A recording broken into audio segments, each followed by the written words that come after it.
La felicità non si misura con i soldi che abbiamo in tasca, perciò vi voglio parlare di invecchiamento attivo, che significa invecchiare bene, in buona salute ed attivamente. Per l'ANAP del Veneto non è solo un buon proposito ma anche un impegno per una miglior qualità della vita riferita a ciascuno di noi e per tutti. Ci uniamo alle molte iniziative realizzate in quest'anno 2012, anno europeo per promozione dell'invecchiamento attivo in 3 ambiti: occupazione, partecipazione alla vita sociale, autonomia.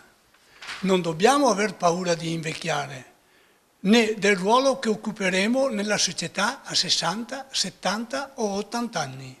Dopo i 60 anni la vita continua. La società sta apprezzando sempre di più il contributo offerto dalle persone della terza età.